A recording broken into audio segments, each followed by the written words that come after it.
Landmines and jellyfish. Welcome back to Knives, I guess, and you sit there. You sit there and think about what you did. But for the last week, I've been carrying the Chubbee knife kit. And this thing has been an interesting experience. And full disclosure, they sent this to me to check out. I didn't pay for it, so do with that information what you will. But let's take a look at what we're holding. And first things first, and most importantly, the pocket clip is tip up, which is the Lord's carry. Not reversible, but you've got these translucent blue acrylic scales. You have got a flipper tab. Let's flick the bean. 1.5 inch D2 steel blade. You got your bottle opener and your tungsten tipped glass breaker. And, it's interesting because they put a lot of neat touches into it. This is designed after a bee. That was the thought in mind when they described it. So, your flipper tab is a couple of antennae, the bottle opener is a pair of wings, and the glass breaker is a stinger. Now, the G10 kit comes with the full sheboygan. You've got scales that look like a bee. They look like a cartoon bee. Now, with the D2 blade, we get blackout, black satin, blue acrylic, camo satin, and OD green and satin. They didn't include the full bee effect with the D2 blades. And, I've said it before, the translucent blue scales, I've been asking for that since I saw Ultim, just because this isn't ugly, Ultim is. And, these are one of the first guys out of the gate to really run the fade on, a set of knives with the clear blue acrylic scales, which I am so happy to see. And, of course, I was thinking skeletonize all the things, but somebody at Jin had the bright idea of cutting the Jin logo out or cutting the Jin name out, which, fantastic idea. That was absolutely brilliant. But, I carried it for the week, and it ended up being a left pocket carry.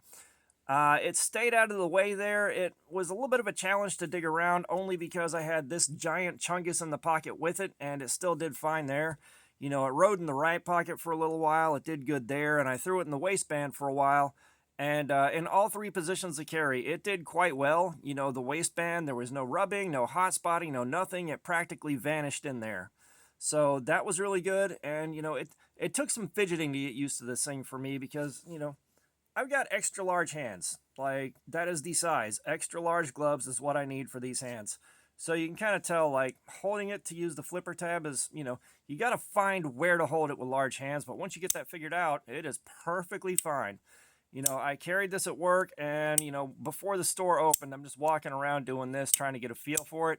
And once I got it, letting muscle memory kick in, once I had it figured out, it did fantastic. It's definitely something that's not designed for extra large hands, but you can make it work. Once you get some muscle memory with it, you're good to go. And, this thing, it cut well enough. You can see how little real estate you have on the blade. I mean, that is the width of a finger. And you got this large choil. So for bigger, heavier cutting tasks, it was hard for me to control how the blade trailed back and forth, because I'm used to having about that much blade to work with and that much real estate. And the big choil right here, it showed up, cutting the plastic off of pallets, that litmus, which if you haven't heard me talk about that before, the plastic wrap on pallets. Going through the middle of it with multiple layers, most knives can get through it pretty well. This one cut very cleanly through there. And it did a respectable job on the single layer at the bottom. That single layer, if you've got edge problems, they'll show up. The only problem I really had with it is the plastic would come all the way through here and get caught up in the choil, and then it would just kind of wad up and not cut anymore, so it took a few tries. Now, when we had two pallets stacked together that had the plastic wrap on it, you got to go in there underneath the top pallet and cut around it so that you can lift it off of the first pallet. It did really good there. That was a nice cut getting in there and getting that stuff cut all the way around the underside of both pallets, because that's a drag cut with the tip touching the bottom of the top pallet. It did really well with that cut. And I fed it some cardboard. It cut through that really nicely. And again, the only thing was keeping control over that tiny piece of real estate while you're going through it. So, it would move past the end of the blade into the choil, and I'd have to reset. But, that's not what this thing is necessarily designed for. This is definitely designed for smaller cutting tasks and lighter weight work, and it's here to be cute. So, I'm doing things with it that it wasn't intended to do, just kind of to see what happens. And it can do those jobs. It's just you definitely have to learn how to control this small of a blade. And that's one thing that consistently I've struggled with, is controlling small blades. You know, this is the kind of size of knife I'm used to right here.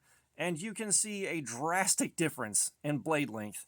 So, you know, it's definitely a good carry for what it is. You know, the oblong shape, that was one thing, carrying it in the left pocket. You know, the oblong shape made it hard to center and get back into the index position, because you pull it out with your left hand, pass it off to the right, and sometimes it comes in upside down, and then you're trying to flip off of the bottle opener because it feels like a flipper tab. So, you know, that is, again, like in the right pocket, pulling it out, going off muscle memory where it's already in the position you need it because it's tip up, not a problem. It was just interesting to run into that carrying it in the left pocket. And, you know, this thing did really, really well. The right-hand pocket carry was a breeze. Left hand was good. I just had to get used to pulling a knife out of my left pocket. Waistband was good. It cut well. The pocket clip, there's really good retention on it. There's a good clearance on it. So, you know, when it hooked into the waistband, especially going into the right pocket, clipped in nicely, no fuss, no muss. And, of course, pulling it back out of the pocket, no fuss, no muss. It did really well there. It didn't get hung up and you had to yank on it to get it out of there. So, you know, overall, you know, for a small knife designed for lightweight tasks, I'll give this about a 7.5 out of 10. Like, there's not a ton of stuff that I would worry about fixing on it, you know, outside of, you know, just issues I ran into that are me problems, the oversized hands and all that, you know. So, like, it did really, really well. It's really good for what it is. And, of course, building it's a lot of fun. You can go back and check out my build video. It's like one of the last long-form videos I did. And tonight we're doing a live stream with it. We're putting it through Cardboard Slayer. So the D2 steel from Jin, they are buying good D2 to make their knives out of, or their OEM is using good D2. You know, again, if you haven't seen the last video or the aftermath video on this one, there is a Cardboard Slayer aftermath, and this thing did really well. Like 4 solid hours of pushing through all kinds of cardboard. Very little edge wear. I was able to strop it back to a nice keen edge. It's not quite shaving again, but it's really close. And that's without having to break out the sharpening kit. That's just off the strops and spending a few minutes there and taking my time with it to make sure I did a thorough job. So, like, their D2 is good stuff. It is good stuff. Now, let's see how the factory edge held up after some cardboard, some plastic, just kind of using it for day-to-day work tasks. And this is going to be interesting. Let's see how quickly I bork this cut.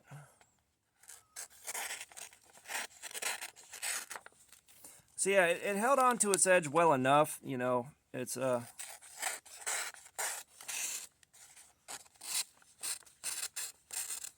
you know, and again, it's hard to control like a 1.5 inch blade like you saw. It's you know, kind of, it goes towards the choil, and then once it hits the choil, the cutting kind of stops. Or you just drag the tip off of there, because again, like when you're used to full-size blades, it's a much different ball game. So, you know, that was kind of my experience with this thing. And again, overall, it was a good experience for a small knife. You know, the kind of thing that I don't normally carry. You know, it's just, again, trying to use it for larger, heavier tasks that it wasn't designed for. You know, that's where it wound up being a bit of a struggle, but that's because this is not what it's designed for. It's designed for light use. It's designed for the novelty. It's designed to show your friends. And I did show my assistant manager, or my assistant building manager, and one of our other managers, and they got a kick out of it. So, you know, definitely a very cool experience, very cool build. Just, I can say a lot of good things about it, and the drawbacks are really tiny, and most of those drawbacks are just personal issues for me, not issues for the knife. So that's everything I can really think of to say about this. But again, we're doing a live stream with it. We're doing Cardboard Slayer. We're going to have fun with that, and it's going to be interesting figuring out how to push it through a ton of cardboard cuts without getting it caught in the choil or having the tip trail out of there. Looking forward to that. And by the way, if you haven't checked out a live stream, please do. They're a ton of fun. We get to cut up cardboard. I get to hang out with you guys. We see how long the edge holds up. It's a great time. So all that being said, Thanks for looking at my crap. Gin Knives, I can't thank you enough. Let's take a second to say thank you to them in the comments. They're really cool. I still have 2 more knives to put together from them, and they're sending me the Vaquero kit, which looks amazing. Cannot wait to see that thing. Yeah. So, subscribers, you guys are awesome. Y'all do keep coming in. I appreciate your time so much.